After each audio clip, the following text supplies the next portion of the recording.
까다롭기로 소문난 딴지 마켓에서 가장 높은 평점과 가장 높은 재구매율을 기록한 상품, 유해화학 성분이 없는 약산성 식물 성분의 빅그린 투쓰리 샴푸입니다. 민감한 문제성 두피를 가지신 분이라면 딱 23일만 써보세요. 그 이유를 알 수 있습니다. 지금 딴지마켓에서 만나보세요. 아이들을 위한 빅그린 베이비 4종 세트도 있습니다. 중세 장인들의 무드지를 그대로 재현한 황야의 1위. 오파코 가죽 제품이 더욱 업그레이드 되었습니다. 빈티지 샤첼백과 다이어리, 노트 커버, 그리고 아이패드 커버까지 신뢰하기 힘든 가죽 제품. 이제 딴지마켓에서 검증된 상품을 은하계 최저가로 구입하세요. 자세한 설명이 불필요한 세계적 음향기기 전문업체 하만그룹의 AKG 헤드폰과 JBL의 스피커가 딴지 마켓에 입점했습니다. 블루투스 헤드폰에서 전문가용 헤드폰까지, 휴대용 스피커에서 통합형 사운드바까지 최고의 상품을 은하계 최저가로 만날 수 있는 기회. 지금 바로 딴지마켓에서 만나보세요. 딴지마켓 최고의 히트 상품 평산네이처 아로니아 진. 은하계 최저가에 검증된 상품 아로니아 진을 5월 가정의 달을 맞아 20% 특별 할인된 가격에 여러분을 모십니다. 서두르시라. 평산네이처 아로니아 진.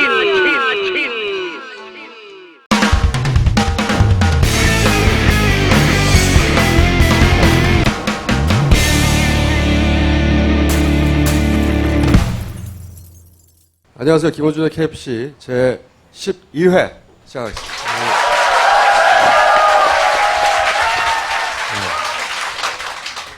오늘은 정확하게는 6월 5일입니다. 6월 5일 12시가 살짝 넘었는데 참 소개해야지.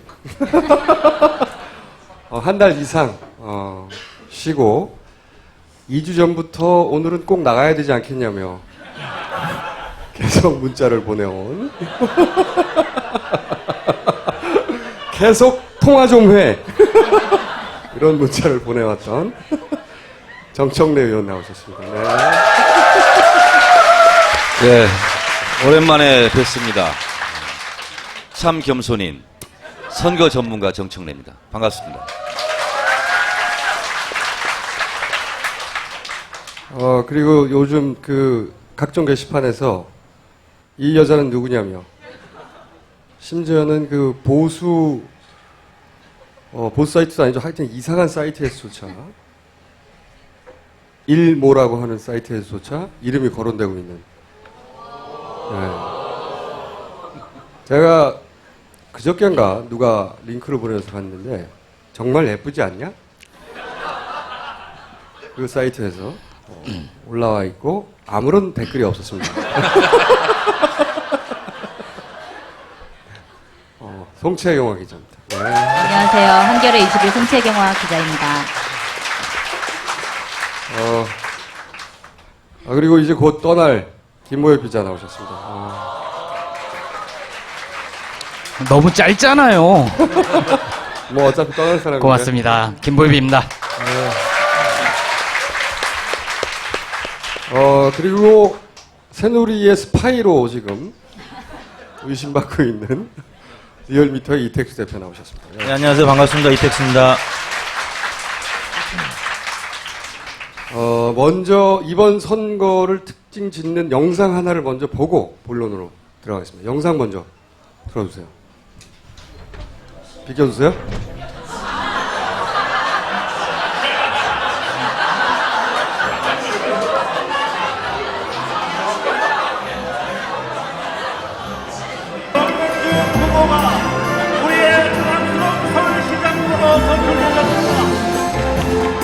제 아들의 철없는 짓에 진심으로 사과드립니다. 제 막내 아들 녀석도 너그럽게 용서해 주시기 바랍니다.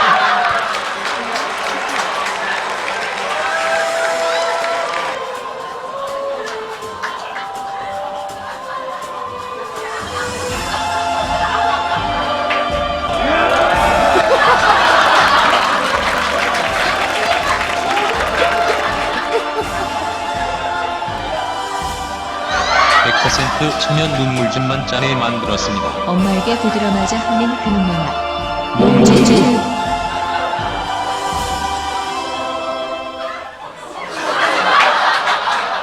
못난 아버지를 둔 딸에게 정말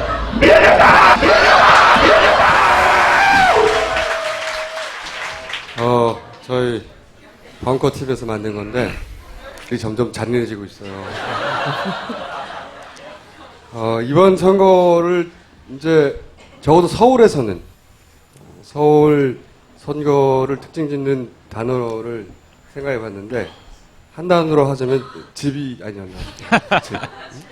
네, 남들이 우는 걸 보면서 이렇게 즐거워해도 되는 거예요. 그게 잔인하다니까요, 우리가. 대홍즙 시대였다, 이번에.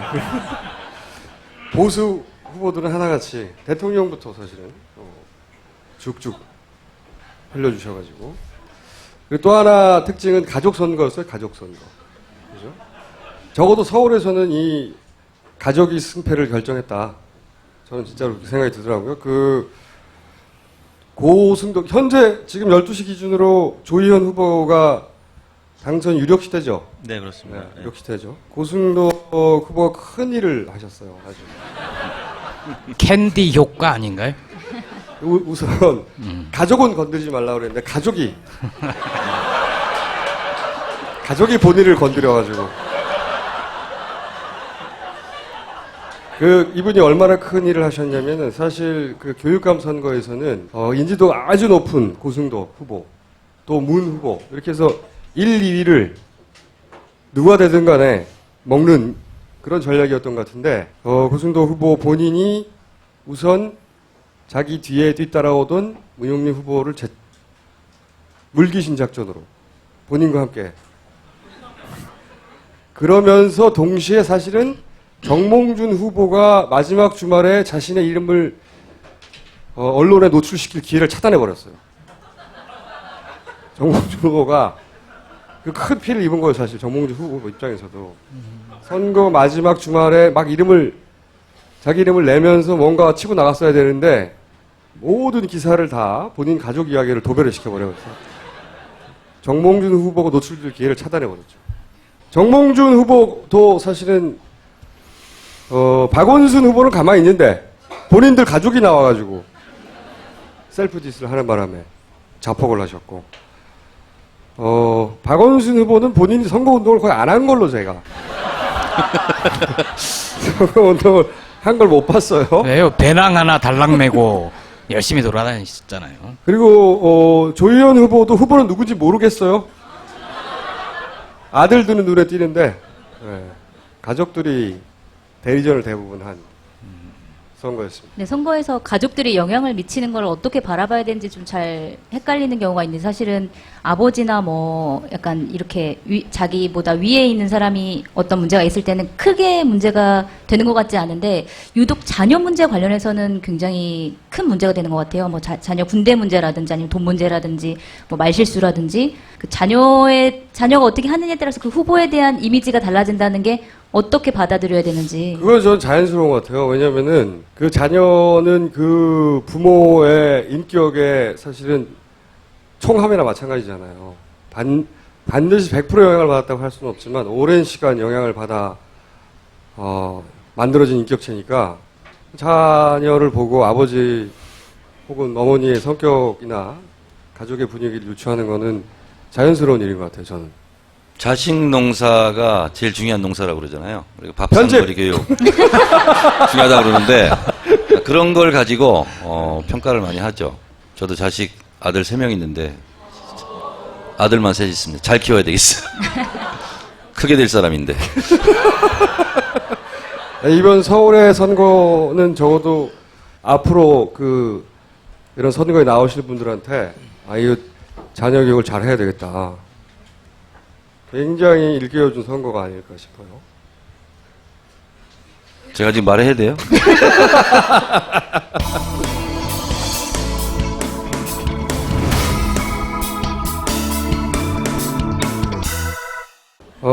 전국적으로 보면은 이번 선거가 경합 지역에서는 대부분 새누리당 우세로 현재 시간 기준으로는 결론이 나고 있는 것 같아요.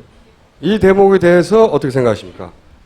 새정치연합을 대표해서 이 결과에 대해서 당을 대표해서 죄송하다는 말씀 먼저 드립니다. 대표는 할 수 없지만 실제로 저희가 예를 들면 인천 같은 경우 큰 표 차이로 이기고 있다가 지금 초접전 상태로 들어갔고요. 한 번도 언론에서 쓰지 않는 것을 제가 공개하겠습니다. 실제로 광주 전략공천으로 광주에 너무 매몰되고 올인하다 보니까 지도부들이 너무 광주에 가서 살았던 거죠. 평소와는 예년과는 전혀 다른 광주를 걱정해야 되는 이런 상황이다 보니까 실제로 초접전 지역, 경합 지역에 대한 지원이 소홀했던 것이 사실이고 그 대목이 저는 개인적으로 굉장히 뼈아픈 상황이다. 이렇게. 광주 같은 경우는 이제 모르시는 분들에서 간략하게 정리하면 거기가 좀 논란이 있었죠. 그러니까 전략 공천이라는 게 보통은 이제 불리한 지역에 좀 지명도 있는 후보를 전략적으로 공천해서 그 지역에 공략을 한번 해보자 이런 건데 광주 지역에 이제 지도부에서 네. 예, 후보를 냈죠. 정확하게 말해서는 안철수 대표의 지분이죠. 근데 이제 초반에 그 지역이 워낙 지지율이 잘 안 나오니까 그 만약에 저렇게 전략 공천한 정당에서 그리고 안철수 후보가 의중이 담긴 후보가 만약에 거기서 낙선했다면 안철수 대표의 이제 정치적 미래가 아주 암담했겠죠. 좀 더 자세하게 말씀드리면 사실 예년 같은 경우는 기호 2번을 달고 광주에 큰 걱정을 하지 않고 당 지도부도 거의 내려가지 않았어요. 그리고 광주의 어떤 기운이 전국적으로 확산되는 그런 역할을 했던 곳인데 거기에 구멍이 막힌 거죠. 그러다 보니까 당 지도부는 우선 당장 급한 것이 선거 이후에 책임론이 불거질 것 같으니까 광주에 올인을 한 거고 다른 지역에 못한 거고 또 하나는 또 하나 뼈아픈 것은 전국적으로 당대표들에 대한 지원 유세 요청이 사실상 요청하지 않았어요. 오려고 해도 그래요? 오지 말아라 이렇게 손살에 치고 오히려 손해다 이랬기 때문에 김한길 공동대표랑 안철수 공동대표가 그 지역에 지원 유세를 하는 걸 그 지역의 후보들이 사실상 원하지 않았어요.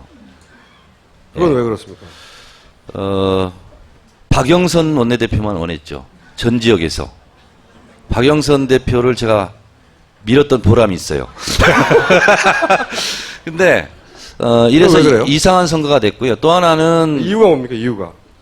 광주 전략공천의 그것도 후폭풍이죠. 왜냐하면 그 결정이 잘된 결정이 아니다.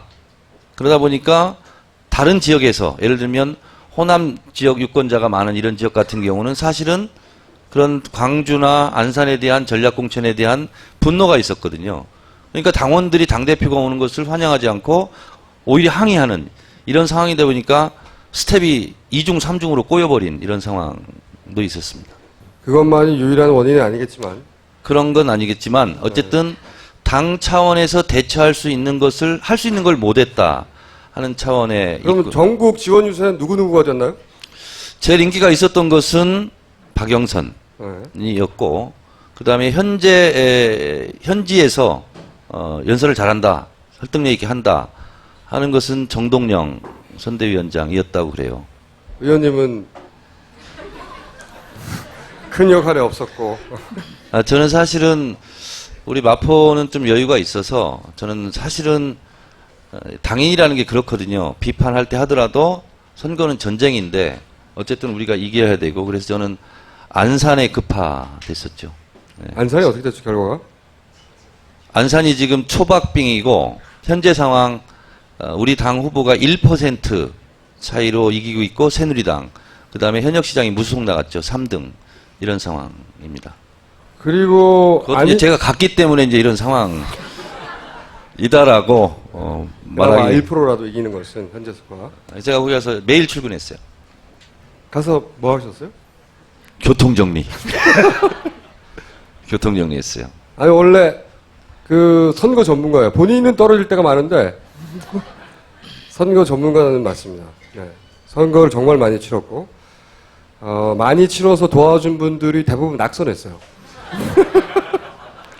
이제 박원순 시장도 당선되잖아요. 박원순 시장 당선에 의원님이 기여한 바는 크게 많지 않잖아요. 어제 그저께 기사 못 봤어요? 박원순의 눈물. 그거 제가 유도해낸 거예요. 때렸어요. 홍대 앞에서. 아니, 배낭을 메고 다녔잖아요, 선거 때. 근데 배낭 안에 뭐가 들었을까 궁금하더라고요, 저도.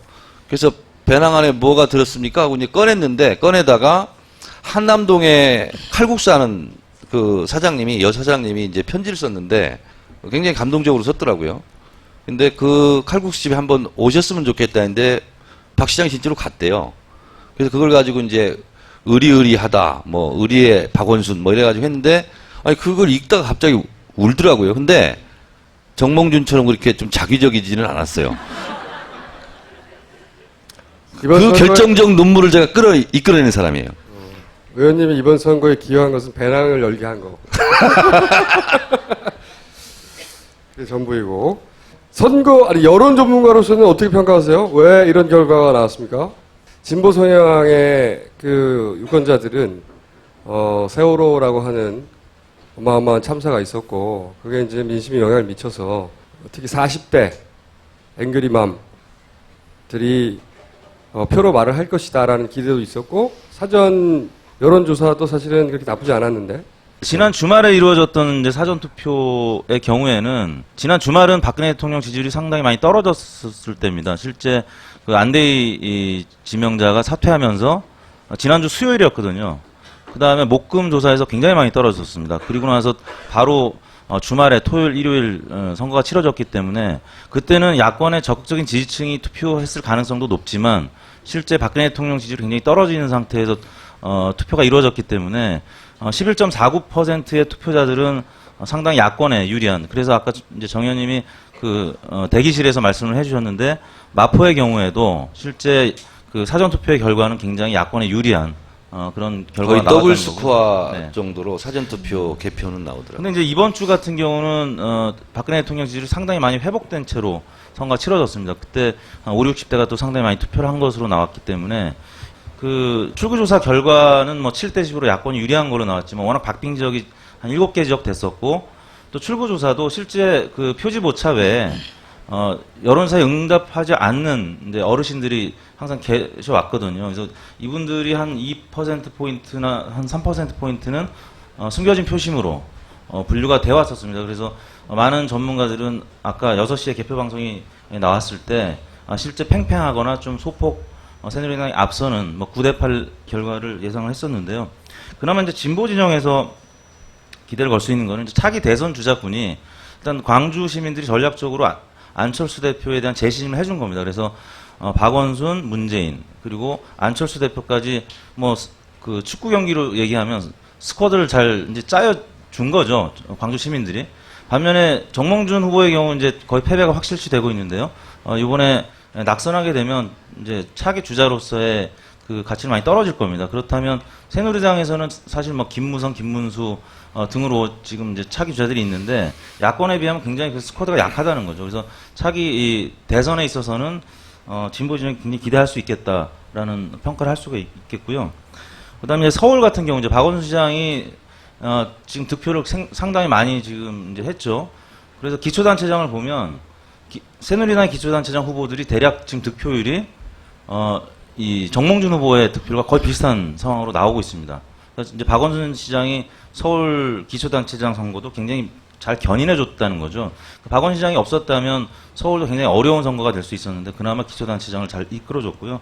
교육감 선거, 그러니까 사실 이게 후보 그 로테이션 투표 용지가 있었기 때문에 상당히 어려운 선거임에도 불구하고 진보 진영 교육감들을 다 전국 유권자들이 많이 찍어줬다는 겁니다. 그러니까 많이 공부하고 찍었다는 얘기인데, 그건 제가 볼 때는 조희영 교육감이 어느 정도 견인했던 측면이 있고, 또 한편으로는 적진에서 이제 적진 분열이 있었기 때문에 조희연 후보가 견인했다고 보진 않아요. 고승도 후보가 나머지를 떨어뜨린 거죠. 그 조희연 후보의 이제 아들이 뭐 견인했을 수는 있겠죠. 견인하면 견퇴.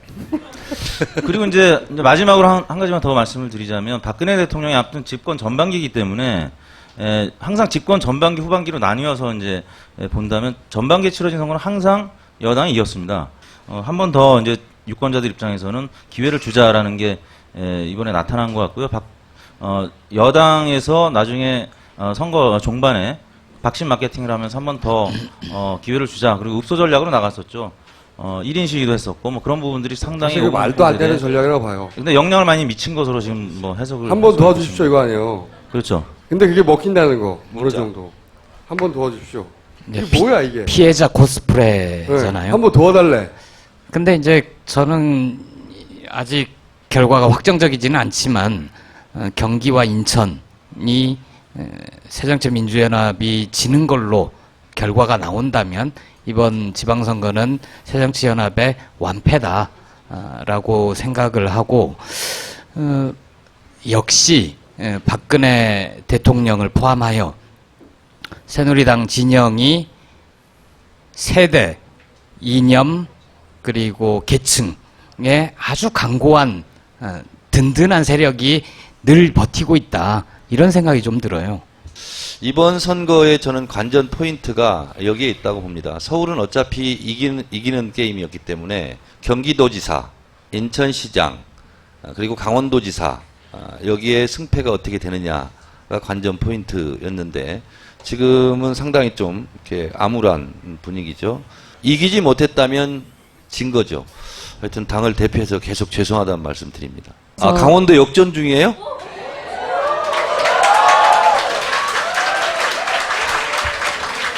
현재 스코어 어떻게 됐죠? 0.2%요? 아, 정말 접전이네. 최문순 지사는 또 저하고 개인적으로 친한데 잘 됐으면 좋겠어요. 근데 이 보수 진영에서 단일화하지 않았던 이유가 있어요. 왜냐면은 저는 그거 보면서 영리한 전략이라고 생각했던 것이 이제 보통 그 정당 딱지를 붙이고 나올 때는 단일화하지 않으면 안 되죠. 그죠? 정당을 보고 찍는 경우가 많기 때문에. 근데 이번에는 사람 이름만 쭉 써 있거든요. 누군지 절대 몰라요. 조희연 후보를 한 달 전에 아신 분 몇 명 없습니다. 뭐 어디 손 들라고 그래? 몇 명에 들라고. 그렇기 때문에 대표적으로 서울교육감도 마찬가지였잖아요. 문용린 그리고 고승도. 그러니까 이름이 서너 명 쭉 있고 보수 후보들이 어차피 모르는 가운데 조금이라도 인지도 있는 사람이 먹는 거예요. 왜냐하면 보수 후보라고 해서 1번을 주고 그러지 않거든요. 돌아가요. 투표구마다. 그러니까 사실은 보수 후보가 2명이 나오는 게 혹은 3명이 나오는 게 더 확률이 높다고 판단한 거예요. 저는 그 전략을 그렇게 이해했거든요. 단일화하면 유리할 거라는 생각은 과거의 패러다임이고 이 방식에서는 단일화하다고 유리하지 않아요. 절대. 모르니까 누군지. 그런데 이번에 결과는 그 헷갈리는 가운데서도 진보 교육감을 골라서 찍었다는 얘기예요. 이 교육감들이 득표한 표 속에는 이 사람이 첫 번째 왔을 경우 보수 후보인 줄 알고 새누리당 후보인 줄 알고 찍은 사람들도 있다는 거지 그 안에. 있다는 거죠. 그리고 그 외에 더 많이 득표한 것은 알고 찍은 사람들이 더 많다는 거고 진보 쪽에는. 저는 그렇게 이해했는데 그래서 저는 좀 이상하다고 생각하는 지점들이 있어요. 왜냐하면 교육감이 총 17군데에서 선거를 했는데 그중에 최소 11곳 이상 많으면 13곳까지 현재 시간 기준으로는 진보 교육감이 이제 탄생할 것 같단 말이죠. 그렇게 생각하면 이 진보 진영에서는 적어도 진보 진영이라고 다들 신문 열심히 보고 그러지 않단 말이죠. 그 생리적으로 내가 이쪽이 더 끌려 이런 사람도 많아요. 공부 많이 안 해도 신문 많이 안 보고. 근데 그런 사람들도 굳이 나는 이번에 골라서 찍어야지 하는 사람이 더 많았다는 얘기인데 민심이 그랬다는 얘기지. 조금 더 적극적이고 진보 진영에서 이번에 꼭 골라서 찍어야 되겠다고 했던 적극적인 투표 의지가 더 많았다고 치면 저는 경합 지역에서 조금 더 긍정적인 결과가 나왔어야 될 것 같은데 그래서 보시면은 새누리 전통적인 강세 지역에서도 진보 교육감이 지금 많이 당선되거든요. 좀 의아한 결과입니다, 이게. 단순히 그 선거 시스템의 제도 때문에 그렇게 된 건지 해석이 좀 필요한. 근데 저는 그 교육감 선거가 자치단체장 같은 경우에는 보수 쪽이 되는데 교육감은 진보 쪽이 되는 그런 거가 사람들이 교육을 좀 약간 차별화해서 이제 생각하게 된 게 아닌가라는 생각이 들거든요. 그러니까 지금 보면 보수 쪽 교육감 후보자들이 내세운 공약이나 이런 것들은 뭐 수월성 교육, 그러니까 공부를 잘하는 애들 더 잘하게 가르치는 것, 뭐 실력을 더 높여야 된다 이런 것들이었는데 그러니까 사실 진보 쪽 교육감들이 주장한 것은 사람과 관련된 교육 이런 것들을 훨씬 더 중요하게 공약으로 내세웠는데 이제 사람들이 그쪽으로 좀 많이 이게 선택을 한 게 합리적인 아닐까. 이게 이제 합리적인 해석인데 합리적으로만 해석되지 않는 것도 저는 있다고 좀 봐요. 아니, 근데 진짜 합리적인 해석을 제가 해볼게요. 뭐냐면, 이런 거거든요. 제가 말씀드리는 게 맞다는 것이, 예를 들어서, 충청남도 안희정 지사 같은 경우요. 정당 지지율에서는 굉장한 격차로 새누리당이 앞섭니다. 근데 실제로 결과로는 안희정 지사가 거의 당선 확실히 되고 있지 않습니까? 그래서 실제로 안희정 지사 같은 경우는 당의 색깔을 드러내기를 원하지 않았어요. 그래서 당 지도부가 지원 유세에 오는 것을 원치 않았어요.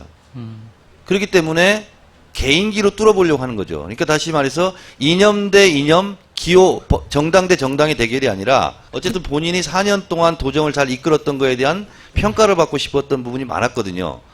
마찬가지로 교육감 부분도 이념 대 이념 대결로 갔다면 예를 들면 영남 같은 경우는 보수 교육감이 탄생했겠죠. 근데 그런 것이 옅어진 전선이 흐릿한 이런 상황 속에서는 인지도 싸움이었다. 근데 이제 진보 교육감들이 다 그러면 인지도가 높았느냐? 그렇지 않다는 거죠. 아니 실제로 높았어요. 부산의 김석준 후보 같은 경우에는 굉장히 인지도가 높았죠. 높죠. 인천의 이청현도 마찬가지고. 아니 그런 인지도가 높은 후보만 있었냐? 그건 아니라는 거예요. 제 말은. 맞아요. 네. 그러니까 그렇게 해석되는 후보도 있죠, 물론. 근데 이제 제가 말씀드리고자 하는 것은 이렇게 이제 결과를 놓고 이제 해석은 100만 가지로 할 수 있는데 제가 이번 선거를 보면서 이상하다고 생각했던 몇 가지가 있는데 그 중에 하나가 이렇게 그 경합 지역에서 진보 교육감이 탄생했는데 보수 광역단체장이 탄생한 것들. 또 하나는 이건 조금 더 이상해요. 세월호 사건 이후에 유난히 폭발과 화재 사건이 많았습니다. 굉장히 많았죠. 근데 사실 그 소방반대청 국가 화재 정보센터라는 데가 있어요. 그런데 들어가서 보면 하루에 200건씩 불이 나긴 해요. 전국적으로. 불은 많이 납니다. 불이 더 많이 난 건 아닌데 과거에 비해서. 그런데 더 많이 보도됐죠. 예를 들어서 지하철에서는 유례가 없는 폭발 같은 것도 있긴 했어요. 뭐 애자 폭발, 고압 전선에 그 애자 단자 있잖아요. 제 지역구에서 발생했습니다. 이런 애자 폭발 사건은 전례가 없거든요. 그리고 뭐 박근혜 대통령이 눈물 회견하고 떠난 날 제가 세봤는데 9개인가 그날 기사화된 사건만 폭발, 화재 뭐 이런 게 더 많은 사고가 발생하지 않았을진 모르지만 더 많은 보도는 이루어졌어요. 확실하게. 그리고 그렇게 크게 보도된 사건들이 선거 일주일 전부터는 보도 안 됩니다. 그건 이상한 거예요. 선거를 보다가 이 지점은 이상한데? 왜 이렇게 아니 설득력이 좀 부족해. 근데 세월호 이후에 안전이라는 의제가 굉장히 중요해졌고 물론 그렇게 합리적으로 생각할 수 있죠. 네. 합리적으로. 아니면은 그 교육감 진보 쪽 교육감이 많이 당선될 가능성이 높은 거를 좀 따져봐야 될 게 그러니까 실제로 자치단체장 같은 경우에는 보수 쪽이 되더라도 진보 쪽 후보가 몇 %의 이제 지지율을 얻었는지를 좀 계산해 볼 필요가 있을 것 같아요. 그래서 그거랑 진보 쪽 교육감이 얻은 퍼센테이지를 좀 비교를 해서 그게 좀 비슷하다면 사실은 같은 양상으로 갔는데 보수 쪽이 분열이 돼가지고 다만 당선은 진보 쪽 교육감이 당선된 걸로 이렇게 분석할 수 있지 않을까. 물론 그렇긴 하죠. 그런데 제가 말하는 건 뭐냐면 어차피 진보나 보수나 이 후보가 진보 후보인지 교육감이 보수 후보인지 모르는 평균은 비슷해요. 사실 지역에 내려가면 그 사람이 서울에서도 고승덕 후보가 이런 사건이 있기 전에는 과연 진보적인지 아닌지 구분하기 굉장히 힘들었어요. 40, 50대 아무나 붙잡고 고승덕 후보 어떻게 생각하세요? 그러면 평소에 진보적인 성향을 가진 분들도 그 사람 뭐 사람 좋아 보이고 똑똑한 사람 아니야? 뭐 교육감으로 괜찮은데? 이렇게 생각했을 거예요. 근데 이번에 진보 교육감이 많이 된 것은 기본적으로 의식적으로 투표했다는 거죠. 이쪽 층이. 내가 꼭 골라내서 투표해야지. 원래 투표하기 싫은 선거도 있어요. 지난번에 우리 이명박 각하가 당선된 선거 그때는 많은 사람들이 투표를 포기해버렸단 말이죠. 진보 진영 쪽에서. 안 될 것 같으니까. 어떤 선거 임하는 기본, 양쪽의 열이랄까? 그게 굉장히 중요한 동력이라고 생각하는데 이번에 진보 진영에서의 열의는 꽤 높은 편이었다. 그러면 경합 지역에서 그런 열의들이 어떤 표로 드러나야 되는데 이게 수학으로는 말할 수 없지만 경험치로 아니 좀 이상한 지점이다 하나. 그리고 또 하나는 유난히 폭발 화재가 이 선거 한 일주일 전까지는 많이 보도됐다. 제가 세 번 통계도 있어요. 그거 가지고 나오다가 귀찮아서 말았는데 너무 끝났으니까 이제. 근데 이런 점은 있습니다. 뭐냐면 제가 보수가 맨날 이 겁먹은 동물이라고 주장하는데 그러니까 요는 만약에 이렇게 예전에는 그래서 북한을 많이 써먹었죠. 사람의 공포심을 자극하면 안전을 찾게 되고 그런 보수로 회귀하는 경향이 있거든요. 상관관계가 있을 것 같다는 생각을 하는 거지. 내가 입증은 못해. 불 나고 화재 나고 이런 것이 정권 안정론으로 이어졌다.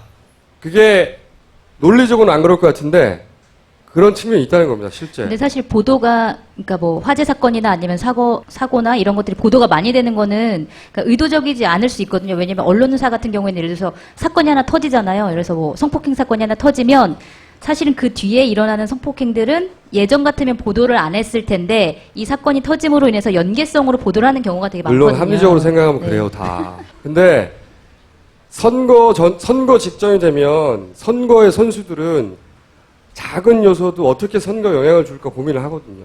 그리고 근데 사실은 세월호 사건으로 정부가 정말 무능한 모습을 보여줬고 우리의 안전을 지켜주지 않는다는 걸 보여줬는데 그런 사건들이 많이 보도가 되는 게 과연 정부의 그게 유리할까? 정부의 책임만 아니라면 저 이택수 대표한테 질문을 좀 하고 싶은 게 있습니다. 안 돼요. 왜요? 투표율 관련해서 여쭤보고 싶은데요. 그 세월호 참사 이후에 투표를 반드시 하겠다는 비율이 꽤 높았잖아요. 그리고 야권 성향에서는 이 무능한 정부 심판해야 되겠다는 생각이 높았고 선거 막판에 가면서 보수층이 결집한 것도 읍소 전략, 뭐 피해자 코스프레 이런 걸로 투표장으로 많이 나왔단 말이에요. 그럼 예년에 비해서 투표율이 좀 양쪽 다 투표할 이유들이 있기 때문에 높아져야 하는 거 아닌가요? 그것에 비하면 투표율 원래 한 60% 안팎까지 전망을 했는데 그에 비하면 너무 낮은 거 아닌가요? 이유가 뭐죠? 그렇죠. 사전 투표를 고려한다면 60%를 훌쩍 넘었어야 되는 건데 오히려 사전 투표를 고려한다면 투표율이 좀 낮아진 측면이 있습니다. 왜냐하면 지난번보다 한 2, 3%밖에 높지 않게 나타났기 때문에 기대했던 것보다 훨씬 투표율이 낮았고요.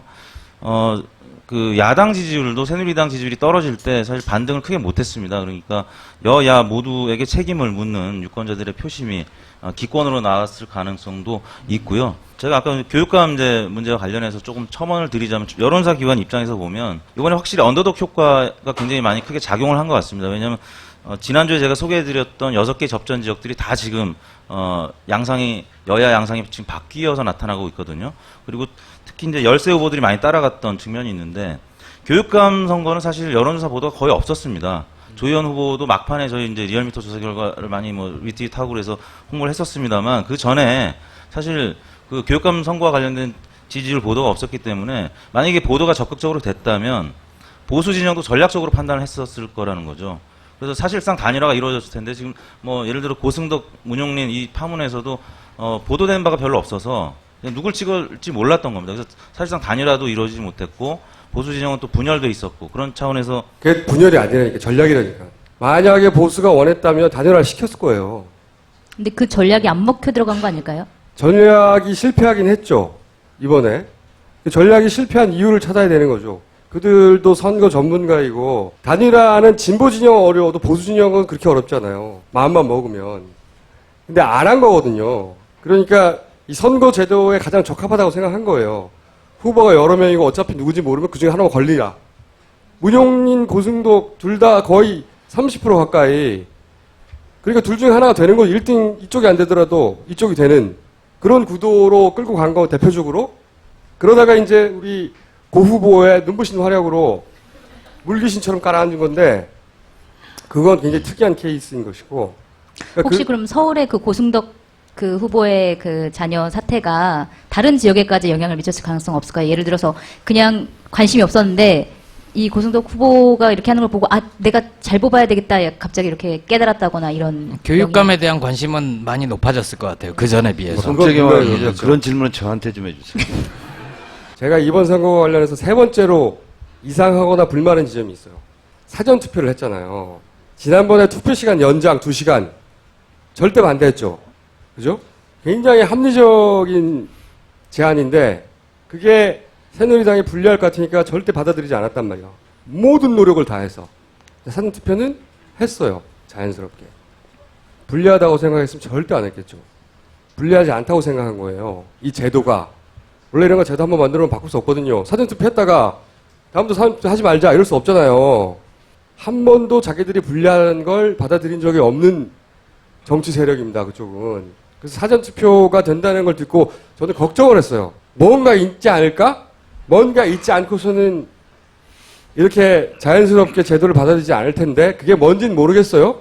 모르겠는데 마음에 안 드는 점이 몇 가지 있습니다. 뭐냐면 투표지를 기계로 출력합니다. 이번에 사전 투표에서는.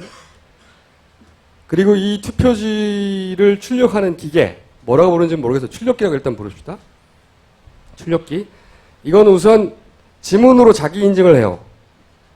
지문으로 자기 인증을 하려면 행안부하고 실시간으로 연결이 돼야 돼요. DB, 지문 데이터하고 연결돼야 될 거 아닙니까? 내가 찍는 순간 전국에 있는 지문하고 크로스 체크를 해야 되잖아. 그러니까 실시간으로 행안부하고 연결돼 있다는 얘기고 선관위하고도 실시간으로 연결돼 있다는 얘기죠. 누가 언제 투표를 하는지 실시간으로 모니터를 할 수가 있어요. 우선 첫 번째로 이 정보는 이걸 미리 알면 후에 며칠 후에 있을 선거 전략을 짜기 참 좋습니다. 우선. 그죠? 물론 이 정보가 절대 딴 데로 유출되지 않아 라고 말하겠지만 그걸 내가 어떻게 알아?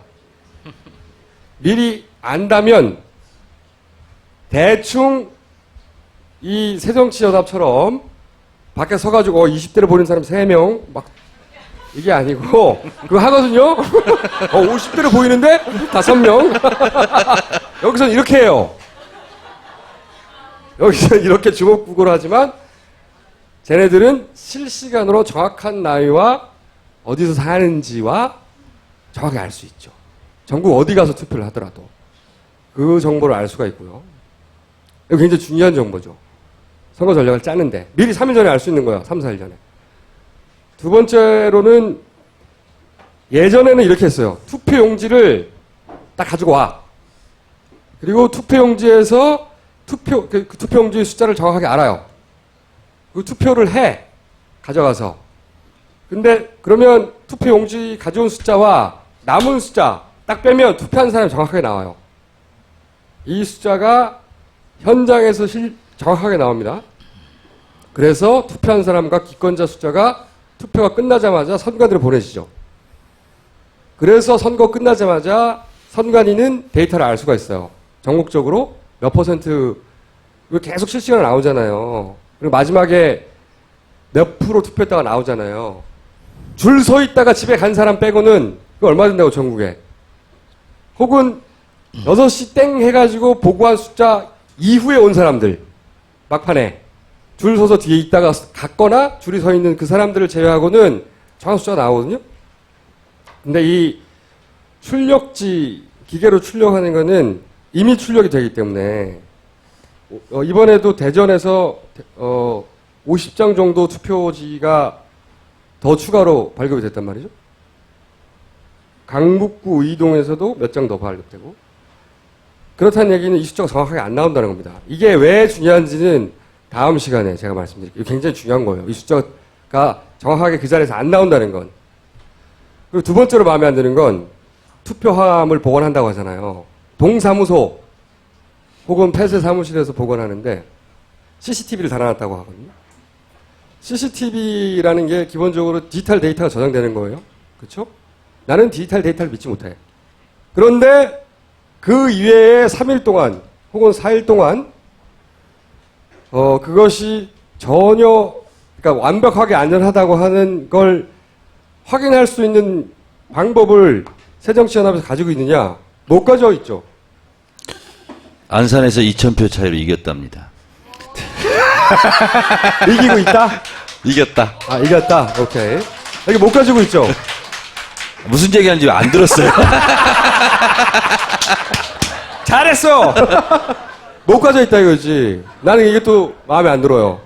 물론, 이때까지 아무 일도 없었다면, 이걸 못 믿는 것 자체가 말이 안 되지만, 저는 선관위 디도스 사건도 봤거든요.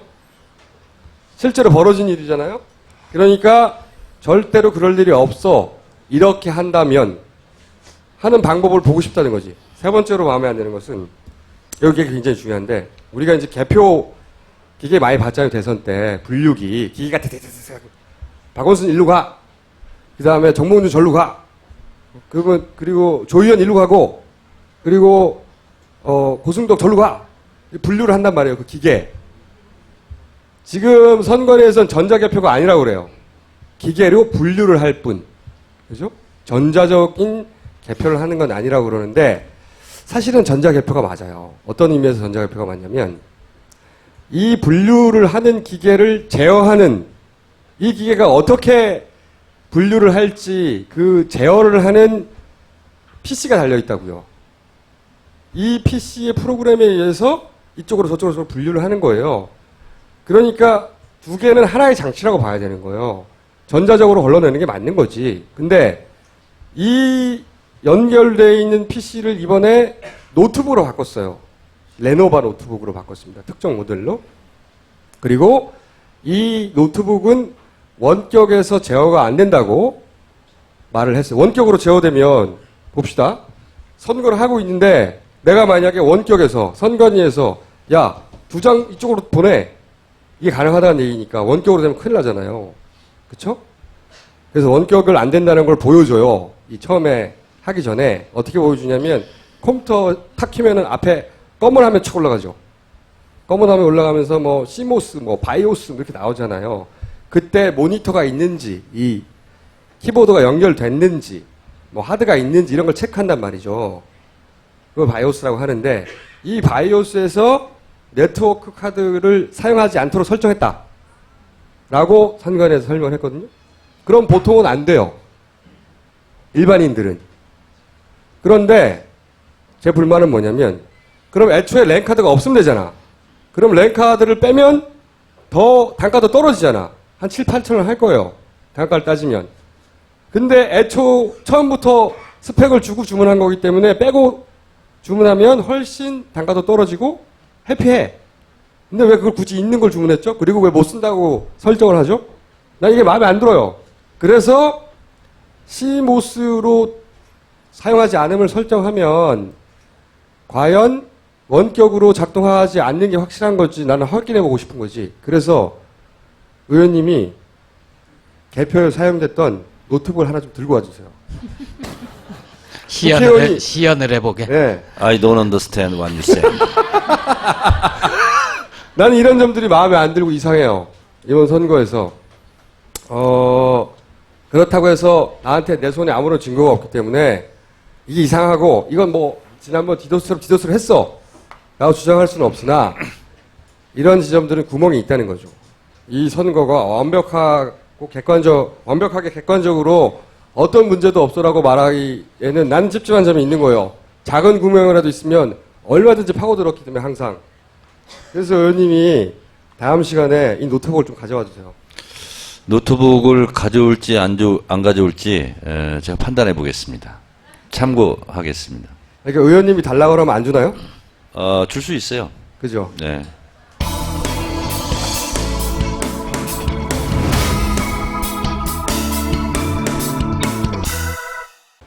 이 지방선거 전까지만 하더라도 정몽준 후보가 차기 그 대권 주자 선호도에서 1위를 하고 있었어요. 2위가 문재인 의원으로 15.7%였습니다. 지난 1위가 한 20% 됐었나요? 정몽준 의원이 이제 그 선거 종반으로 가면서 많이 떨어져서 17.8%였었습니다. 아, 17과 15. 네. 3위가 박원순 시장이고 12.7. 12. 4위가 안철수 대표로 11.6. 안철수 대표가 많이 떨어졌네요. 이 순위가 이제 지방선거 결과가 나오고 나면 바뀔 것 같아. 그죠? 그렇습니다. 박원순 시장이 꽤 상승할 것 같고요. 안철수 대표도 사실 뭐 이번에 이제 광주 시민들이 한 번 더 기회를 주는 것으로 나왔기 때문에 안철수 대표도 그동안에는 이제 하락을 했었는데 소폭 상승할 가능성도 있습니다. 정몽준 후보는 어떻게 될 거라고 보십니까? 정몽준 후보는 여권 주자군에서 좀 상당히 그 가능성 면에서 떨어질 가능성이 있고요. 이제 김문수 이제 후보가 있습니다만 두 분도 사실 당권에 더 이제 관심 있는 분들로 분류되고 있기 때문에 아까도 말씀드렸지만 여권은 어떻게 보면 굉장히 스쿼드가 굉장히 약해지는 거죠. 그래서 야권이 이번 선거를 통해서 이제 대선 지형이 굉장히 강해졌다, 가능성이 높아졌다 이렇게 봐야 될 것 같습니다. 그러면 1위를 누가 할까요? 글쎄요, 이제 당분간 문재인 의원과 박원순 시장이 그러니까 1위를 누가 하냐고. 제가 봤을 때 이제 박원순 시장이 꽤 올라가서 1위를 한 1, 2주 후에는 할 것 같습니다. 예. 박원순 시장이 어떤 의미에서는 퍼니셔예요, 퍼니셔. 발음을 정확하게 해주세요. 박원순 시장과 붙었다 하면 족족이 상대방의 정치적 치명타를 입습니다. 제가 이 부분은 좀 예언을 해도 될까요? 아니요?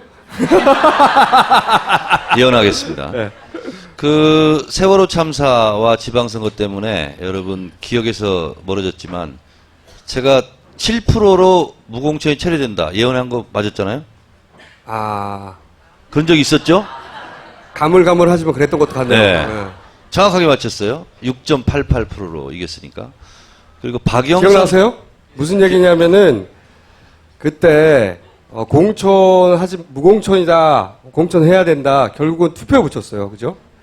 그리고 그 직전에 정청래 의원이 예언을 했습니다. 7%로 공천하는 걸로 결론이 난다고.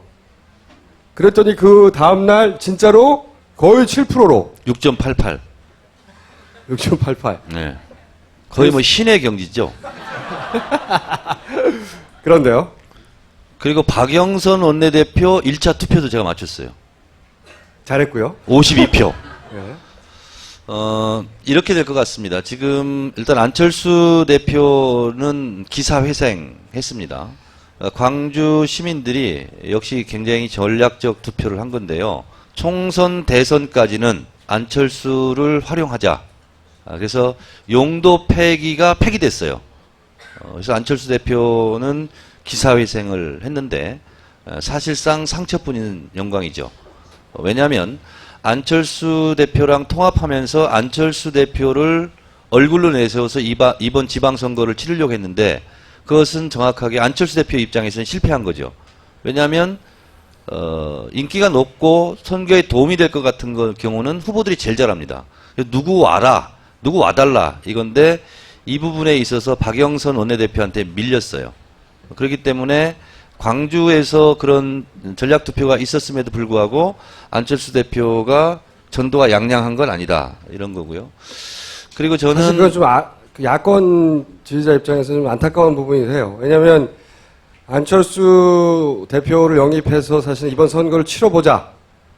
그런 의도가 굉장히 야권 층에서는 컸었는데 그 역할을 못했죠. 그러니까 안철수 대표 개인으로서는 광주에 늪에 빠진 거죠. 그리고 다른 지역까지 손사래를 쳤고 그리고 다른 지역을 갈 시간도 없었고 이렇기 때문에 안철수 개인으로서는 이번에 득점한 것이 별로 없다 이렇게 되는데요.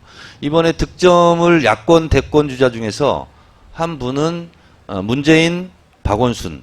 이제 박원순이 후보가 승리 효과가 분명히 있을 거고요. 또 하나는 미리 했고요 이미. 네, 또 하나는 이번 지방선거 과정 속에서 그래서 1위가 될 거라고 보십니까? 저 전망처럼? 저는 우열을 가리기 어렵다.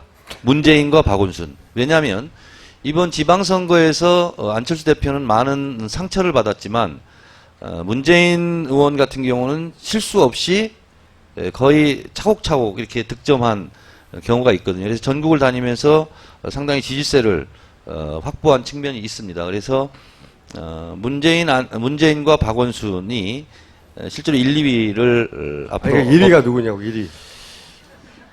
1위는 문재인. 근거는 뭐죠? 지금 이번 선거에서 가장 돋보인 건 전국을 통틀어서 박원순이었는데. 아니 그런데 네. 박원순 시장은 실제로 서울시장 선거에 주력했던 거고 문재인 의원 같은 경우는 전국적으로 다 다녔거든요. 그렇기 때문에 실제로 현장에서 이런 대중과 접촉면을 넓힌 것은 문재인 의원이 그러면 많은 이택수 거죠. 대표는 박원순 네. 1위 전망. 몇 프로 차이로 1위 하죠? 아주 근소한 차이로 이길 것 같고요. 아주 일단 뭐 1% 이내? 그 제가 그 강조하고 아니, 싶은 1% 이내? 예, 1% 이내요. 강조하고 싶은 것은 네. 그 지금 야권 후보들을 다 합치면 지난주 기준하면 44%가 야권 지지율이에요. 그리고 여권 후보들을 다 합치면 34.5%에 불과합니다. 그래서 박근혜 대통령한테 지금 굉장히 몰입돼 있는 새누리당의 이 권력 구조가 앞으로 1년, 2년 지나서 박근혜 대통령의 집권 후반기가 되고 레임덕이 오면 굉장히 어려워진다는 거죠. 새누리당의 향후의 총선, 대선 전망이. 그래서 앞으로 이번 지방선거가 어떤 터닝포인트가 될 거고요. 향후에 총선 대선 과정에서는 이 세 분의 후보들 중에 한 분이 굉장히 유력한 대선 주자로 부상할 가능성이 있고요. 그런 차원에서 여권은 잠룡들이 없기 때문에 일부 조사기관에서 반기문 총장까지 넣어서 지금 조사를 하고 있는 거거든요. 왜냐하면 근데 그 반기문 총장을 넣으면 또 반기문 총장이 1등 하더라고요. 그렇습니다. 이제 새누리당 지지층이 반기문 총장을 굉장히 지지를 많이 하는 것으로 나타나고 근데 있고. 반기문 총장이 새누리당 성향은 맞긴 맞아요? 박근혜 대통령이 반기문 총장을 염두에 두고 있다 이런 설이 있기 때문에 염두야 뭐 마음이죠. 네. 반기문 총장 얘기가 나와서 하는 말인데 저도 박원순으로 바꾸겠습니다. 아니 근데 이 얘기가 지금 아무 의미가 없어요. 아니 이렇게 해두는 게 아니 좋아요. 2014년 현재 지금 우리가 이름을 불렀던 그 사람들이 2017년에 상당수는 없을 거라고요. 그리고 우리가 얘기하지 않았던 사람들이 2017년에 거론이 되고 있을 수도 있어요. 그럴 수도 있긴 한데 안 그럴 수도 있어요. 이번에는 왜냐하면 굉장히 차곡차곡 그 자기 고정표를 쌓아가는 후보들이라 안 그럴 수도 있다고 생각하는데, 근데 반기문 총장 같은 경우에는 모르죠. 진짜 돌발 변수인데 반기문 총장의 영입에 이쪽에서는 신경 안 쓰나요? 신경 안 쓰죠. 왜냐하면 우리 편이 되기 어려울 뿐만 아니라 아, 그래요? 실제로 반기문 총장 같은 경우는 대선 전에 나오지 않을 것이다 이런 생각을 가지고 있고, 그건 일각에서는 무슨 근거로 안 나올 거라고 생각하십니까? 그냥 풍문이죠. 근데 아까 한 가지 안 짚은 게요. 지방선거가 끝나고 나면 730 보궐선거가 있습니다. 근데 지지도는 낮더라도 저희 새정치민주연합으로 입장으로는 손학규 대표라든가 정동영, 뭐 김두관 뭐 이런 분들이 실제로 복귀할 가능성이 있거든요. 그러면 어쨌든 1, 2위를 엎치락 뒤치락하면서 박원순 문재인 박원순이 실제로 지지율을 견인하면서 손학규 대표 같은 경우도 지지율이 상승할 수 있거든요. 국회의원에 복귀를 하면. 그렇기 때문에 좀 견고해지면서 그 대선 주자급이 지금 늘어나는 거죠. 숫자가 이런 거고요. 또 하나는 실제로 박원순과 문재인 같은 경우는 빠층이 있는 거죠. 견고한 조직화된 대중. 아 부끄러워. 그러니까 이 두 분 같은 경우는 실제로 그게 존재하거든요. 견고한 지지층, 예. 빠층. 네. 빠칭이라고 하면 그분들이 되게 기분 나빠할 것 같은데요. 네? 지지하시는 분들이 빠칭이라고 하면 기분이 나쁠 것 같아요. 취소하겠습니다. 제가 그 여담을 좀 말씀을 드리면 뭐 굉장히 비과학적인 얘기를 지금 이제 말씀을 드리는 건데, 그 이철용 전 의원이 계십니다. 예전에 그 국회의원 하시던 이철용 호방동네 사람들. 예. 네. 근데 이분이 이제 사주를 보세요. 사주를 굉장히 잘 보시는데 네. 박원순 시장의 2017년도 사주가 전 정치인 중에 가장 좋다고 말씀을 하시는 아니 제가 이게 직접 여론조사. 이런 거 말씀하셔도 괜찮으신 거예요? 근데 이철용 전 의원과 그 박원순 시장은 사이가 굉장히 안 좋습니다. 왜냐하면 예전에 그 낙천 운동을 했던, 그래서 박원순 변호사가 네. 하셨을 때 그분이 이철용 전 의원이 아니 근데 이게 여론조사기관 대표가 할 말은 아니잖아 그게. 네, 그래서 아니 근데 그 2017년 뭐 대선 주자의 그 기상도 이런 얘기를 하기 전에 당장 선거가 9대 8이 됐든 아니면 새정치연합이 더 광역단체장을 한두 자리 더 많이 갔더라도 선거의 내용으로 보자면 저는 야당이 참 잘 못 치른 선거라고 저도 생각을 하고, 그거는. 이거보다 훨씬 성적이 좋았어야 돼요. 그 이후에 벌어질 일들이 좀 끔찍해요. 암울하다는 생각이 들어요. 당장 뭐 대선 주자군이 이쪽이 많고 이런 낙관적인 얘기를 할 수가 없는 게, 세월호 심판론과 박근혜 동정론 이게 맞붙어서 어쨌든 내용적으로 보면 전자가 압도적으로 이겨야 되는데 그렇지 못했잖아요.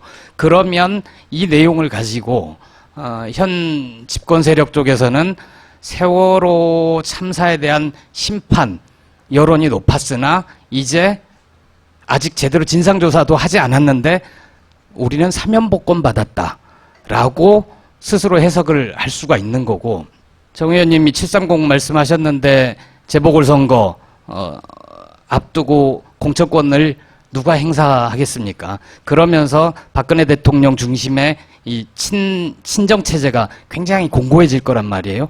그럼 안 그래도 지방선거 전에도 오만과 독선의 국정운영 이 비판을 많이 받았는데 이게 전혀 이 교정될 기회가 사라져버린 거죠. 그건 저는 이 새정치연합의 책임이 크다고 생각합니다. 왜냐하면 그걸 받아서 소위 이제 이 앵그리맘들이 그 분노를 받아서 정치로 전환시켜서 풀어낼 동력을 줬는데 그걸 못한 거거든요. 그죠? 당을 대표해서 죄송하게 생각합니다. 그런 의미에서 안철수 대표, 김한길 공동대표 체제는 현재는 실패한 거예요, 완전히. 특히 예를 들어서 제가 정말 화가 났던 때는 박근혜 대통령이 처음으로 사과한다고 했을 때 김한길 대표가 뭐라고 그랬냐면 대통령의 사과가 위로가 되길 바란다고. 화났었죠. 진짜 말도 안 되는 건 그만큼 이게 민심이 어떻게 돌아가는지 전혀 모르는 거예요. 그 경우 당 내에서는 그 대표의 발언에 대해서 어떻게 평가했어요? 평가 안 했어요. 왜냐하면 이게 지도부하고요, 평의원하고 이 온도차가 있습니다. 있고, 그런데 실제로 저는 이런 말씀 드려도 될지 모르겠지만 아직도 당 최고위원회라든가 이렇게 하면은요, 종이신문 복사해가지고 다 올리고 그걸 가지고 회의를 하거든요. 근데 그거는 신문이 아니라 구문이 돼버렸거든요. 그래서 실제로 이렇게 언론공학적 접근, 이런 거, 그리고 워딩 정리, 저는 그것이 좀 불만인데, 어쨌든. 아직도 종이신문 보고 회의해요? 그렇습니다.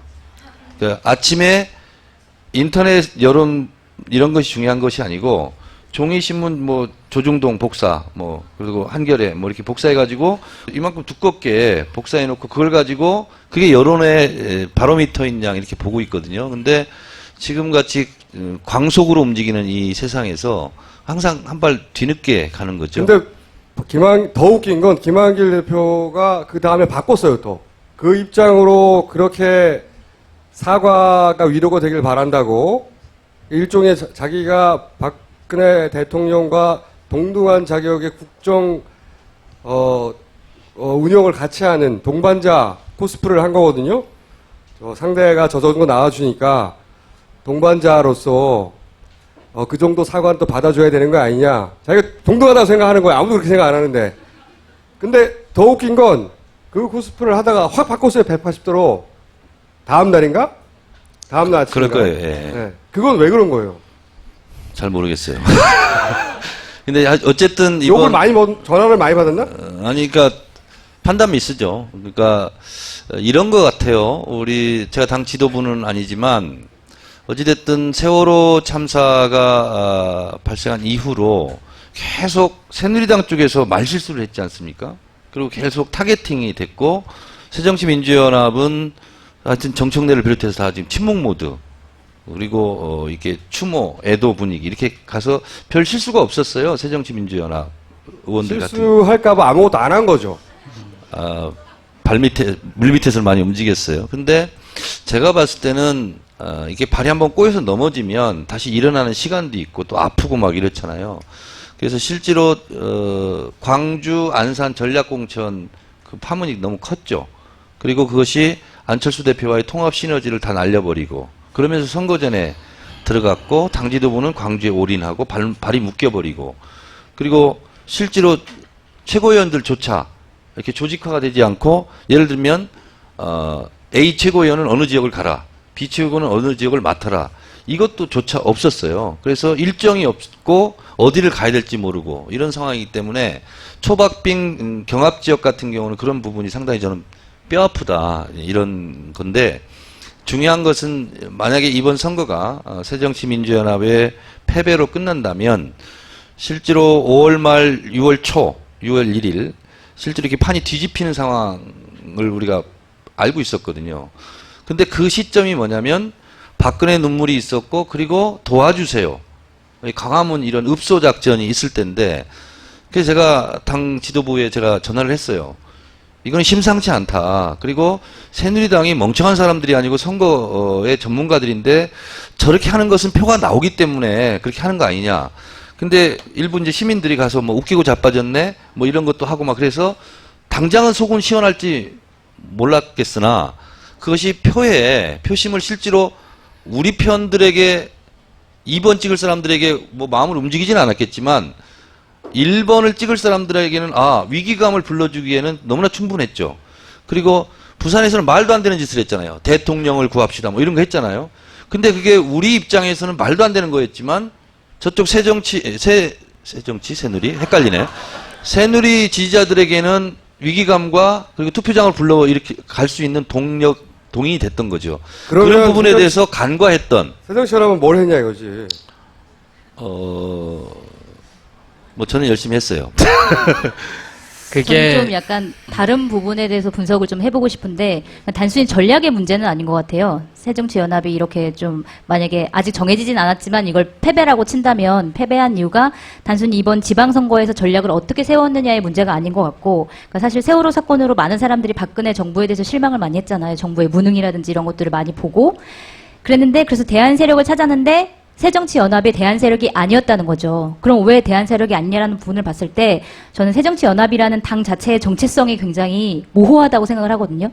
그러니까 예를 들어서 새누리당이랑 비슷한 부분도 너무 많아요. 예를 들어서 제가 얼마 전에 정강정책을 한번 이제 서로 비교 분석을 해봤는데 되게 비슷해. 노선 자체도 새누리당과 비슷하고 물론 행동은 다를 수 있겠지만 사실은 사람들이 그러면은 새누리당이 내가 지지하지 않고 새정치연합을 지지한다고 했을 때 경제 성장만을 위하는 우리나라의 어떤 하나의 운영 방식에서 벗어나서 그러면 인간 중심의 사람 중심의 정치를 할 수 있을 것이냐라는 것을 놓고 봤을 때 헷갈린다는 거죠. 사실 새정치나 새누리당이나 크게 별로 다르지 않을 거라고 생각하기 때문에 이번에 새정치민주연합을 선택하지 않은 게 아닌가라는 생각을 좀 하거든요. 근데 그 부분이 일면 맞아요.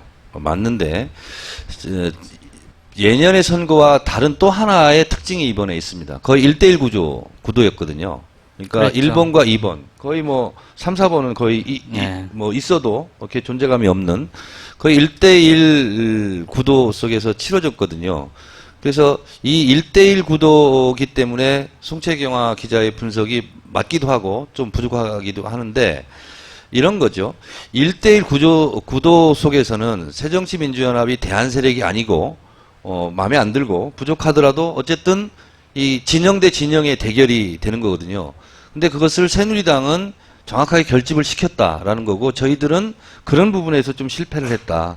그리고 투표율 같은 경우도 지금 이런 국면 같은 경우는 투표율이 누구나 다 60% 넘을 거야라고 생각했지만 실제로는 그렇지 못했고 한 3% 부족했고 한 것인데 저는 이것은 전략과 전술의 실패 요인이 있다 이런 거고 실제로 1, 2, 3% 3% 이내로 승부가 결정되는 그 지점에는요 결국은 선거 전술, 선거 전략 이런 부분이 굉장히 중요한 변별력으로 작용할 수 있는 그러면은 거죠. 그 새정치연합의 이번 선거의 막판 전략은 뭐였습니까? 저기는 읍소였거든요.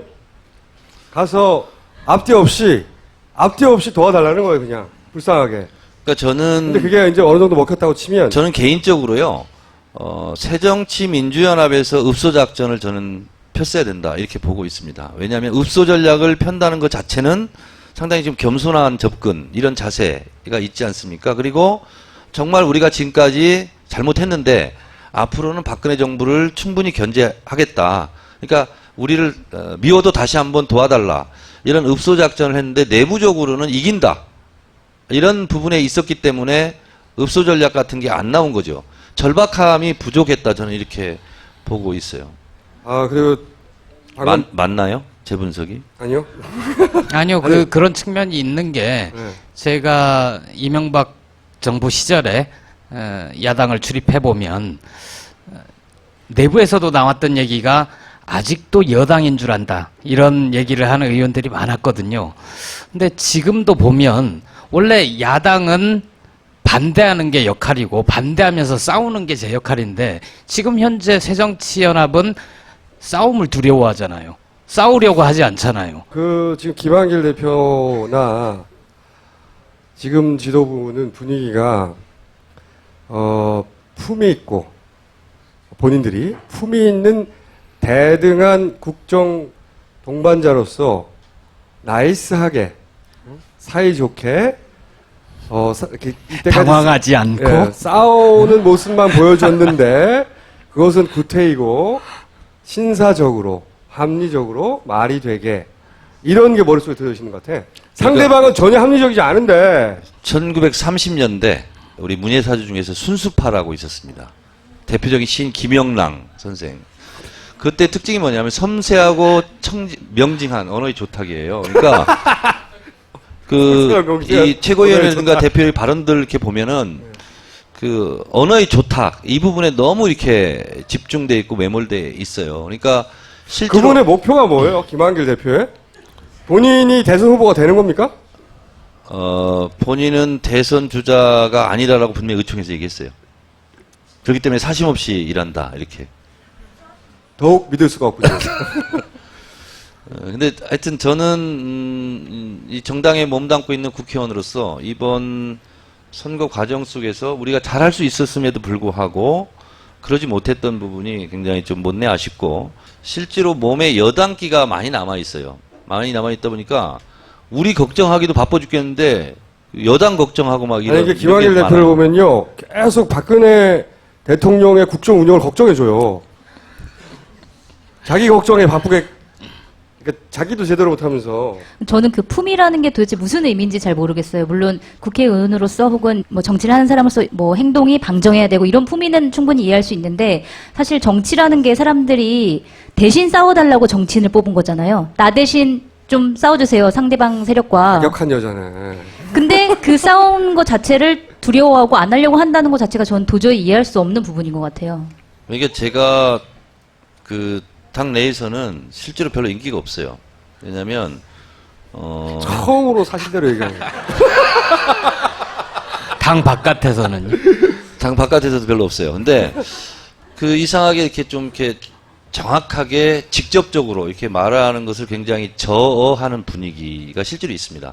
그러다 보니까 하나둘씩 안 하게 되고 또 한 사람은 또 모난돌이 정맞는다고 그렇게 그런 분위기가 당내에 실제로 있습니다. 그러다 보니까 어떻게 야당다운 야당 공무원 같아. 이라기보다는 그런 건 좀 없어요. 예? 공무원 같아 모여 있는데. 근데 왜 그런지 개별 몰라요. 의원들은요 실제로 눈물나게 열심히 하는 의원들이 정말 많거든요. 그리고 우리 국회의원들만의 카톡방이 있어요. 새정치민주연합. 그 카톡방에 진짜 열심히 해요. 분노는 거기서 터뜨리는구나. 카톡방에서. 근데 하여튼 이번 선거 결과는 이기지 못한 선거임에는 분명한 것 같아요. 그래서 저는 이 3% 내의 싸움에서는 큰 무슨 뭐 구도, 전략 이런 것보다는 어쨌든 열심히 하고 뭐 전략 전술 잘 세우면 극복이 가능한 건데 그런 면에서는 상당히 아쉽습니다. 새정치연합은 보이지 않았어요 이번 선거에서는. 각 후보는 보였지만 새정치연합은 전혀 보이지 않았어요 사실은. 그러니까 새정치연합의 지지율도 굉장히 낮았죠. 한 절반밖에 안 되는 것 같은데 점점 떨어지는 것 같더라고. 선거 일이 가까울수록. 그러니까 충남에서 안희정 지사가 당선됐다는 것은 굉장히 놀라운 일입니다. 왜냐하면 대단한 일이죠. 당 지지율이 거의 15% 이상 차이가 나고 이런 상황이거든요. 근데 개인기로 극복할 수 있는 게 10% 넘기가 굉장히 어렵습니다. 그런데 안희정 지사는 전략을 잘 짰던 것 같아요. 왜냐하면 당 지도부를 좀 멀리하고 당 색깔을 멀리하고 그리고 큰일 하게 해주세요. 제가 재선이 되면 대권에 도전하겠습니다 하는 것을 계속 얘기했거든요. 그러니까 충남의 아들이 되어가는 거죠 지금. 그래서 저도 충남의 아들이잖아요. 그래서 이제 맞수를 또 만나게 됐습니다. 왜 이상한가? 그 얘기하는 사이에 문자가 하나 왔어요. 오늘 PPL을 꼭 말씀해 주셔야 합니다. 빅크린 2, 3 샴푸. 여기 보니까 이걸 쓰면 머리카락에 힘이 생깁니다. 말도 안 되는. 제가 옆에서 보니까 네. 이택수 대표가 지금 계속 얘기를 하려고 하는데 기다려봐. 이거 얘기해야 돼. 머리카락에 힘이 생긴대. 이건 믿을 수가 없고요. 은하계 최저가. 23일 써보고 불만족이면 100% 환불. 재구매율 53%에 이르는 뜨거운 반응. 여기까지입니다.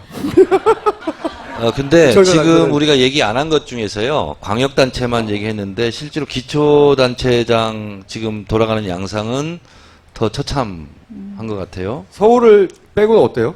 서울은 지금 25개 지역 중에서 20개 지역이 새정치연합이 우세하고 서울은 5개가 압승인데, 다른 지역 같은 새누리. 경우는 뭐 거의 지금 쓰러져 가고 있어요. 그래요? 아까 이제 좀 비과학적인 얘기를 해서 이제 과학적인 얘기로 다시 돌아오면 만회하려고. 예. 이제 아까 카톡 얘기 나왔지만 제가 이제 뭐 여야 의원님들 다 이제 공이 양쪽에 이제 많이 알고 보좌관들도 이제 공이 비슷하게 아는데 그 절박감이 야권에서 좀 더 부족했다라는 걸 느꼈어요. 왜냐하면 깜깜이 선거, 이제 블랙박스 기간 동안에 6일 동안에 각종 여론조사 지표들이 이제 오가는데 실제 그 여권이 불리한 여론조사가 나왔을 때는 그 여권의 보좌관들이나 뭐 청와대 행정관들이 굉장히 빨리 그것들을 같이 공유하고 사실은 선거법 위반인데요. 이제 그런 것들이 이제 그 여의도 정가에서 많이 돌잖아요. 물밑에서. 예. 네. 그래서 그 예를 들면 KBS에서 이제 해킹을 당해서 그 사실은 아닌데 여론조사 결과가 어제 막 돈 적이 있었습니다. 그래서 KBS에서는 우리도 피해자라고 하고 이제 수사를 의뢰했는데 거기서도 보면 상당히 여권이 굉장히 처참한 결과가 나왔었고요. 또 1일부터 3일까지 진행된 방송 3사 여론조사 결과들이 또 카톡으로 많이 다녔는데 거기도 실제 여권 후보들이 굉장히 처참한 결과들이 나왔었어요. 근데 실제 전화 여론조사를 통해서 사전투표 결과들이 그 사실에 근거한 데이터였었거든요.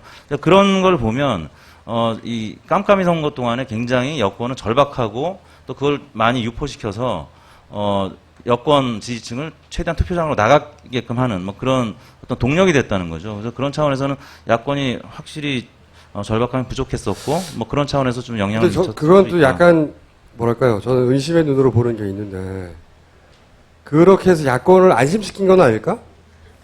그렇죠. 그래서 야권 캠프에서는 실제 이게 사실이라면 그래서 KBS 항의를 먼저 한 쪽도 새정치연합 쪽이었었죠. 이게 그 여권에서 일부러 노출시켰던 것 아니냐라는 어떤 의문이었었는데요.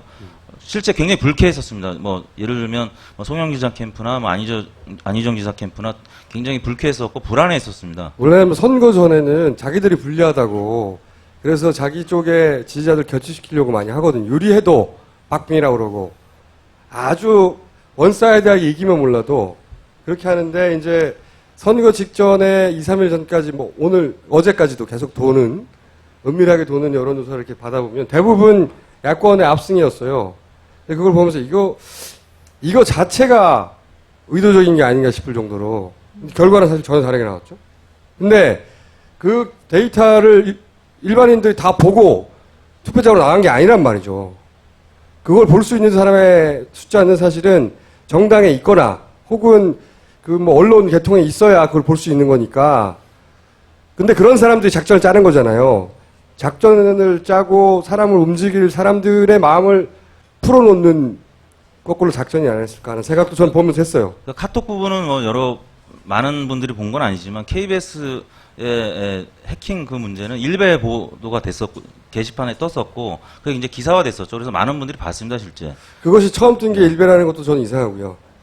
선거 직전에 KBS의 대표 페이지에서 그런 게 이제 셋 중에 하나란 말이죠. 첫 번째, 누군가가 실수했다.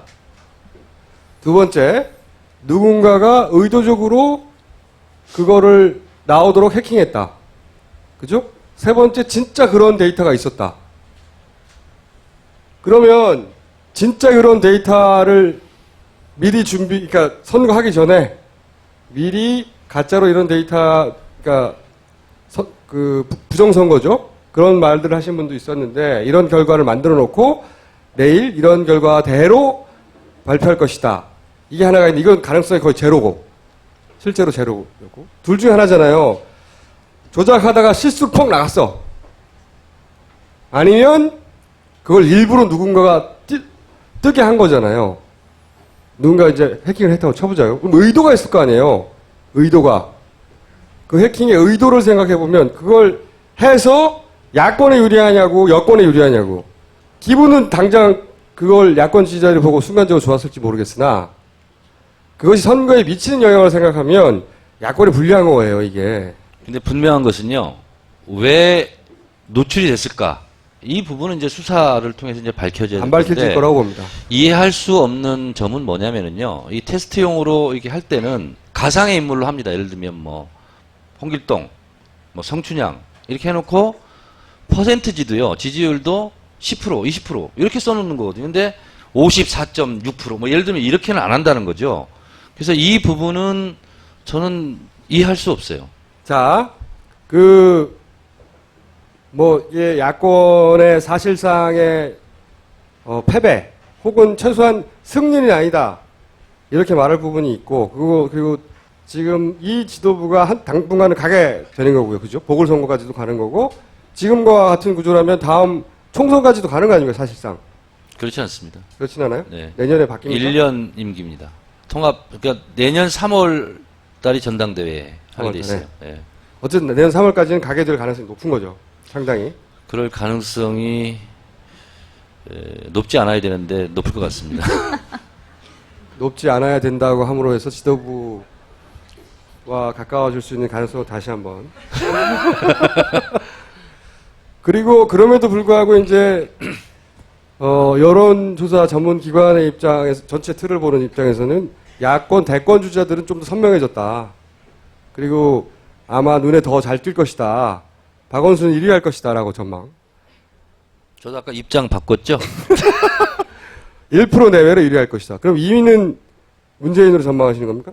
그렇죠. 이제 당분간 투톱 체제로 갈 것 같고요. 이제 안철수 대표도 아까 말씀드린 대로 반등할 가능성은 있습니다. 워낙 많이 떨어졌기 때문에. 근데 저는 광주에서 아무리 그 윤정현 후보가 당선이 된다고 하더라도 만약 이번 지방선거에서 경기도와 인천에서 실제로 패배를 할 경우에 지도부의 책임론이 없을 수 없다고 생각하거든요. 저는요, 제 생각보다 더 중요한 게 있습니다. 뭐냐면 730 보궐선거가 있지 않습니까? 그러면 새누리당이라든가 조중동에서는 흔들어 놔야 되거든요. 그렇기 때문에 저는 보수 언론 쪽에서 일부러 더 지도부 책임론 이것을 키워서 당내 분란 집안 싸움으로 몰아갈 가능성이 있다 이렇게 봅니다. 근데 이번엔 730이 사실은 미니 총선이라고 불릴 만큼 그 이번에 선거를 치르는 지역이 많은데 이번 지방선거에서 만약에 야당이 패배를 했다라고 결론이 날 경우에 730에 미치는 영향이 어떻게 될지 좀 궁금하거든요. 그러니까 뭐 견제 차원에서 730은 야당에게 표를 줄지 아니면 730마저 야당이 좀 패할지 그 부분이 좀 약간 궁금한 부분인 것 같아요. 저는 만약에 지금 지방선거가 새정치민주연합의 완패로 끝나면 실제로 730 보궐선거도 그대로 갈 것이다 이런 예측이 있지 않습니까? 근데 어쩌면 또 너무 여당에 일방적으로 힘을 몰아주는 거 아니냐. 그래서 국민들은 계속 균형을 맞추려고 하는 게 있거든요. 그런 가능성도 있다 이렇게 보고 있습니다. 근데 그거는 정 의원님의 개인적인 기대 같고요. 원래 선거가 끝나고 나서 얼마 안 있다가 치러지는 선거는 거의 밴드웨건 효과가 더 크게 작용을 하기 때문에 실제 예를 들어 새누리당이 승리한 걸로 만약 결론이 날 경우에는 재보궐선거도 새누리당이 이길 가능성이 높습니다. 자, 그러면 정리를 한번 해보죠. 책 소개 좀 할게요. 한겨레 책이구나. 그렇죠. 한겨레 출판에서 나온 네. 책인데요. 네. 저희가 세월호 그리고 지방선거 때문에 많이 잊고 있는 곳이 있는데 쌍용차 그리고 밀양 송전탑 재능교육 콜텍 제주 강정마을 현대차 비정규직 코롱 이 7군데 장기투쟁 사업장을 그 만화와 르포로 소개하는 책입니다. 섬처럼 고립돼 있다 그런 뜻인 것 같은데요. 섬과 섬을 잇다. 한겨레 출판에서 나온 책입니다. 많은 관심 가져주세요. 자, 오늘 사실은 선거 당일이고 아직 결과도 완전히 안 나온 상태에서 게다가 저희가 애초에 모시고 재밌게 이야기를 나누려고 했던 박원순 조 의원 이 두 사람 다음 주에 모시는 걸로 하고 앞으로 이 세월호에 관해서는 계속 질문을 이어갈 것이고, 그리고 선거와 관련해서도 저는 몇 가지 질문이 생겼어요, 또. 특별히 결론이 나진 않았으나, 거기에 대한 질문도 앞으로 또 지속적으로 해 나가야 되겠다고 생각을 합니다. 그리고 선거가 끝났기 때문에, 댓글 관제센터. 굉장히 사실은 선거 기간 동안, 이야기 안 했지만 재밌는 것도 많았어요. 예를 들어서, 오승환 야구선수 있잖아요. 그리고 그 야구선수와 어떤 여배우가 갑자기 이상한 스캔들 같은 게 기사가 탁 났죠. 근데 별 효과가 없어서 하루 이틀 있다가 사라졌긴 했어요. 근데 그 기사가 났을 때 항상 댓글의 방향을 보면, 아, 이것이 뭔가 준비된 것이다. 아니다. 혹은 댓글의 방향을 보면, 아, 이 사건을 어디로 끌고 가려고 한다. 알 수 있는 경우가 많이 있거든요. 근데 그게 자연스러운 스캔들일 수도 있잖아요. 정말 스캔들이 있어서. 그게 아니라, 아, 이것은 만들어진 스캔들이구나. 라고 싶었던 게 그 댓글을 보면 그 가장 높은 추천을 받은 댓글 중에 첫 번째 리스트, 두 번째 리스트, 세 번째 리스트 쭉 보면 다 광우병 얘기를 합니다. 그 여배우가 지금으로부터 4년입니까? 5년 전에 광우병에 대한 발언을 한 적이 있어요. 다 잊어버렸거든요, 전부 다. 사람들은 무슨 대단한 사건도 아니었기 때문에. 근데 갑자기 광우병에 대한 댓글들이 막 달리고 추천이 제일 높이 실려요. 이런 건 만든 거죠. 이거에 댓글 관제센터가 만들어지면 깔끔해진다는 거지. 응? 댓글 경보 삐뽀 올리고 막 댓글 군안을 하러 달려가는 거죠. 다 민간 댓글사들이. 그 센터를 조만간 개설할 테니까 기대해 주십시오. 자, 몇 가지 약속드리면서 오늘을 마무리하겠습니다. 계속 질문을 할 사항들은 아직도 남았고, 세월호에 관한 질문도, 그리고 이번 선거에 관한 질문도 앞으로 계속 해나가겠다. 그런 약속을 드리면서 오늘 여기까지 하겠습니다. 감사합니다. 고맙습니다.